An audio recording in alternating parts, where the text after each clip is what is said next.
All right, and this is Doc Williams with SRX, and we have the pleasure to be with who today on the phone? This is Dr. Kelly Starrett. Kelly, thank you so much for taking the time for us and SRX, so thank you very much. My pleasure.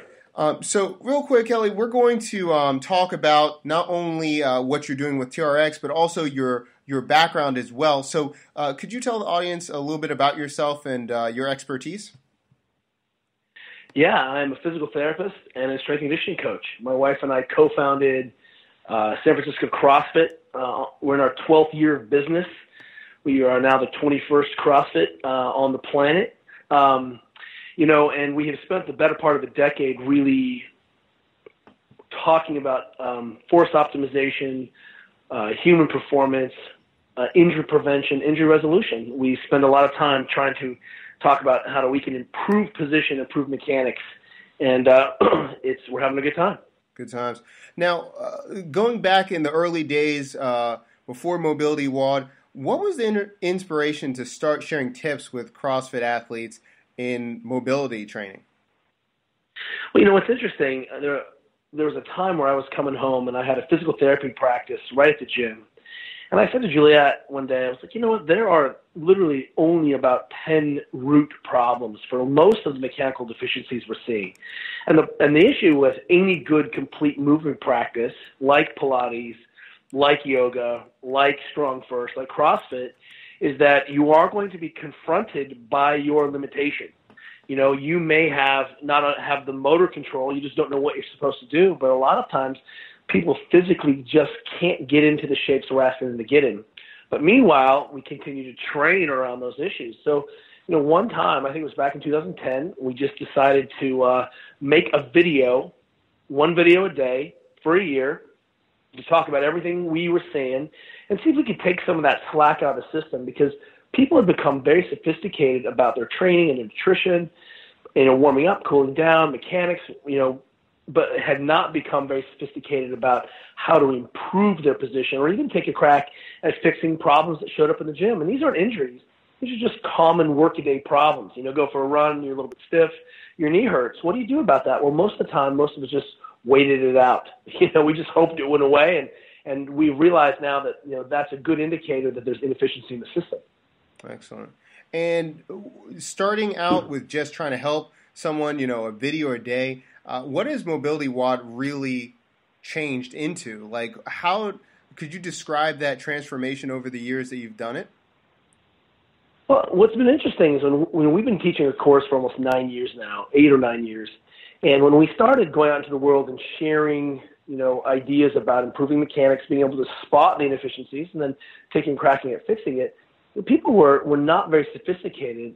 And it's not that we weren't, again, sort of trying our darndest, but it turns out that the strength and conditioning community hadn't done a good job of empowering coaches to be able to understand what they were seeing. So if someone had an incomplete overhead position, it was just, I don't know why you missed that jerk, you just were incomplete.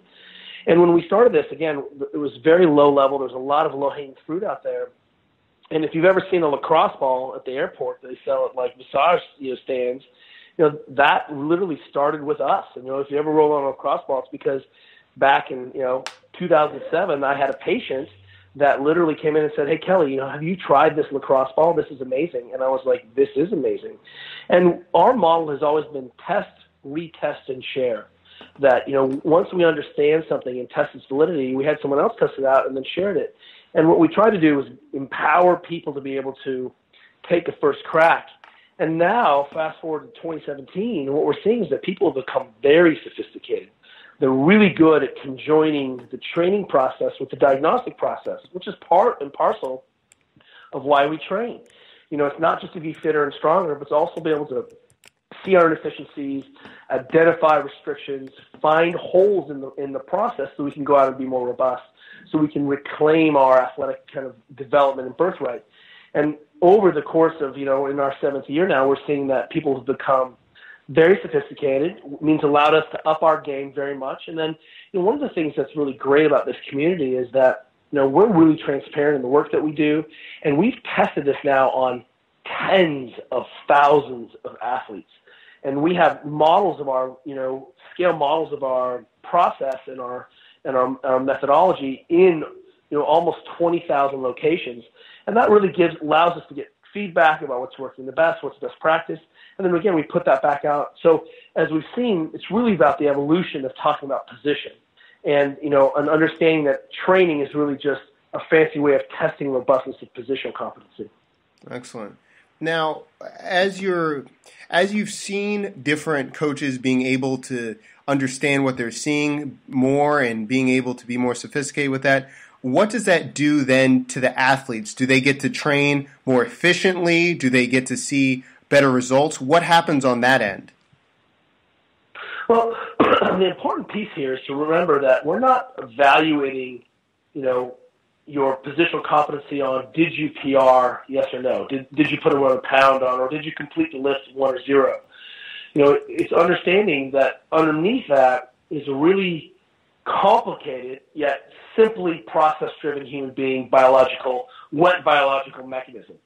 And that, it's, when you squat and your knee flies in and slams in, you collapse your arch around your back, technically you did go up and down, but, what we found is the limits of your ability to maintain a good position. So what we found is that, one, we moved the conversation beyond pain, no pain, and this task completion mindset, which is 1 or 0, I got the job done or didn't.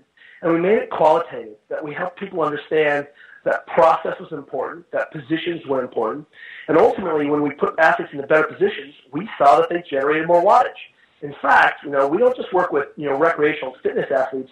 We test our model and try to break our model every day with the world's best athletes.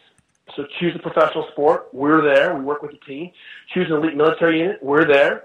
Choose, some kind of national team. I mean, the number of data sets we've seen where we try to routinely challenge our understanding of the model we propose is really large. And what ends up happening is that what we see is that we should be evaluating is that when we put people into better positions and improve their mechanical efficiency, they go faster and they can do more work more often. And that's really the goal.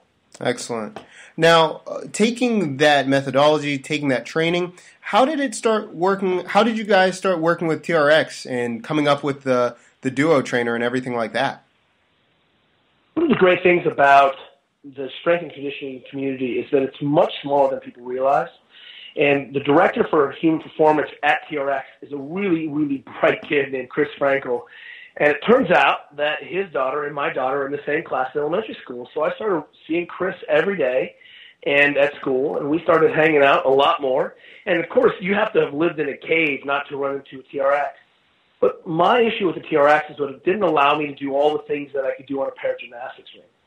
And when I kind of explained my frustration to Chris, he said, hey, we can take a crack at that, and let's work together on bringing a little bit more sophisticated strength conditioning, classic strength conditioning to what have been traditional fitness markets, and simultaneously we can improve on the gymnastics ring.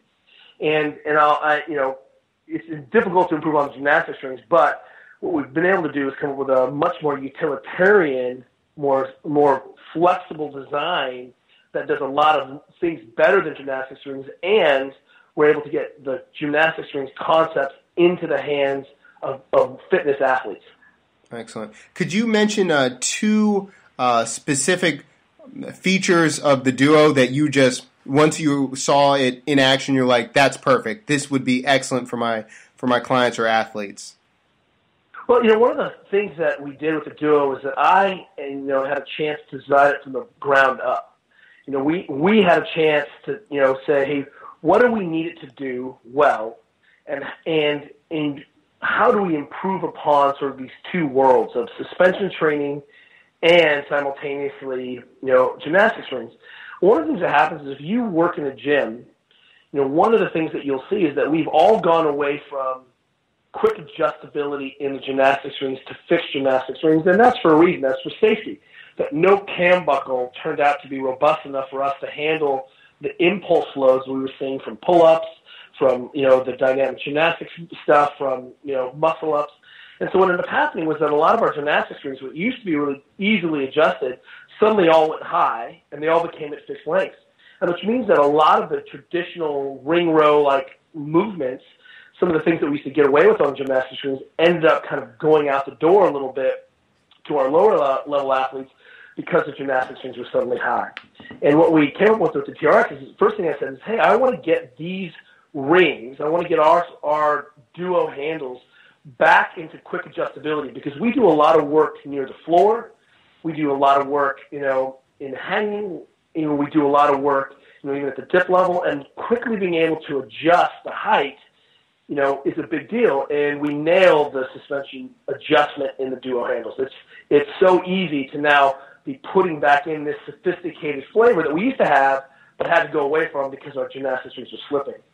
The second thing I'm really proud of is that gymnastics rings really hurt a lot of people's wrists because of the nature of the ring. It ends up closing people's hands down a little bit. And being able to spread that out and sort of remove the point load on the ring by going to a straight handle, a straight wooden handle on the duo, really makes it a lot easier for people and more comfortable for people to identify with the straps. And it's interesting, if you walk in, people will identify the TRX duo handles or duo straps right away. I'm talking about new athletes. And people are very intimidated by gymnastics rings. People really don't know what to do with them because, those rings look like gymnastics. And one of the nice things is that people understand the duo. They can really come right in, grab the straps, and get to work. The other last piece that I'm really stoked about is that there was a lot of really good suspension work where we could put a foot up into the strap, and the bottom of the traditional TRX straps had a little sling, a little cradle for your foot. And the gymnastics rings didn't support that very well. So if I didn't want to do any elevated footwork, the gymnastics rings were just kind of a mediocre substitute. And what we get with the duo is suddenly we're able to take those classic TRX foot suspended moves, like in split lunge, and we can put those back into our regular programming because our suspension trainer is so accessible to our regular athletes.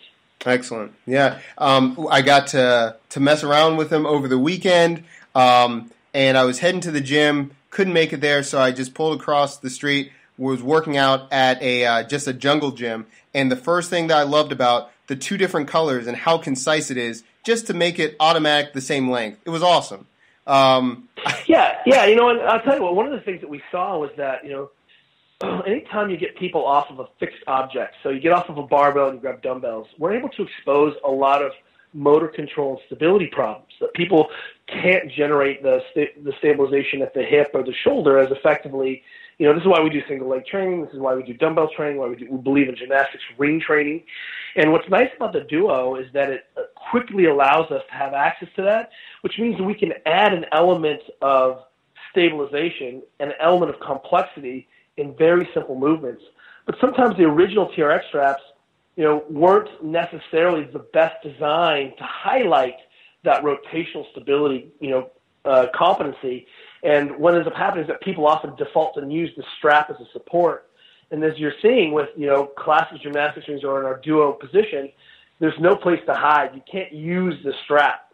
The other thing that's really nice about the duo is that you can quickly adjust it. And what we see is that in traditional fitness systems and fitness classes, that people aren't really comfortable doing hanging or pull-ups. It's not part of the language because the equipment isn't really set up for that. And suddenly having this duo, being able to split, makes pull-ups and hanging back on the menu. Mm-hmm. Excellent. Yeah, it's I love it. I think it's a great design, and as more and more athletes try it out, they'll see how adaptive it can be for their training regimen and how beneficial it is. Now, as you've grown from 2010 into going into this now, if you're looking back at your progression, all the things that you've been able to accomplish, what is one or two pieces of advice that you would give yourself when you began in 2010 this great experiment? Well, one is, remember to remind ourselves as coaches that people are products of the system. And if we expect change, people have to be from that school. They have to be from that change. And oftentimes when people come into the gym, we haven't done a good job of valuing the fact that people are really earnest and that they have good intentions, but just haven't been trained. And we really have to take a systematic approach to giving people the tools to physical literacy. That we have to, make sure that we're conjoining, physical positioning and positional competency with training, and just do a little better job. The other thing that we've realized is that, people, are really sophisticated, but they still need to model and template. And one of the things that I think is powerful about the way we're programming today is that we do a daily follow-along video, which allows people the opportunity to, follow and see what we're doing. And we do the whole thing live. So, it's not just someone programs for you, but we're actually taking you through the nuances of the movement. And that really does help people pick up on the subtleties. So, I would say that our approach seems really aggressive, but it's really, really tame and progressive. The biggest thing that I think Juliet and I have 180'd on is that we would much rather you be consistent than heroic. And I think in early days of training, we all liked the intensity model and got excited about, big heroic outputs. Now we're much more impressed by the person who can do something 6 days a week than, 1 or 2 days and then have to blow themselves out and take 2 days off. Excellent. Well, thank you, Kelly, for taking the time, and I appreciate all of your hard work, and we continue to look forward to all of the other expansive projects that you're involved with, and continue to teach this wonderful community about being healthy conscience and to be out there active and moving. My pleasure. This community continues to just be smarter than we give it credit for, and as long as we as strength and conditioning people keep talking up to people, I think we're going to have no end of skilled intervention. Excellent. Thank you very much.